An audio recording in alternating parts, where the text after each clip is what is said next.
5 Army soldiers recovering tonight after an active duty sergeant opened fire at Fort Stewart in Georgia. 28-year-old Cornelius Radford reportedly used a personal handgun in the rampage before being tackled by soldiers and taken into custody.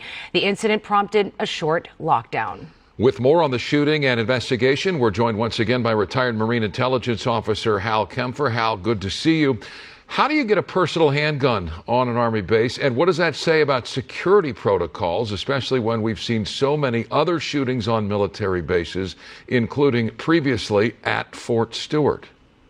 Well, Micah, unless there's a specific reason why they're on a higher threat level, getting onto a military base, yeah, you have to go through some protocols. But if you have an ID card, if you have a reason to be on that base, in this case, he's a sergeant assigned to the base, he could drive his car on, and then that'd be very unlikely, unless it's a random thing, that they would search his car. So he probably just put his weapon in the car and drove on base. Now, in heightened alert times, yeah, they'll search cars, and certainly if someone who's not assigned to the base, they would probably take a closer look at their vehicle and their person as well.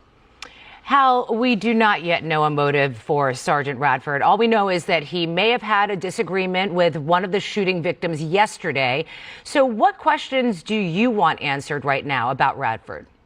Well, Cher, what I'd like to know is, were there any indicators? Was he showing some psychological instability? Had he made threats against individuals? Were there things that were said that weren't reported?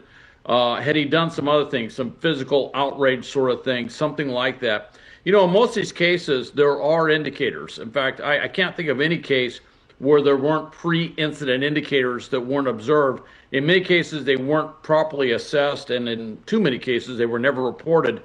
If that had been done, then preventive measures could have been taken. In fact, there could have been things to keep him off base, could have been things where they could have met him, talked to him, possibly brought security. There's a lot of possibilities there. I'm just wondering what was missed.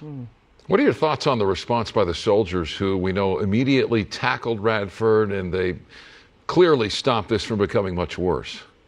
Well, you know, we always talk about run, hide, fight. If there's an active shooter, you know, first run, then try to hide and barricade, and then fight. You have to remember, these are trained soldiers. They know what to do, and they understand firearms and the effect of firearms. And if they're in close proximity to somebody, they also understand, in many cases, fight. Get in there, get within their circle, if you will, get within their space, get that weapon, render it safe. This is exactly what I would expect trained warfighters to do, and that's exactly what they did.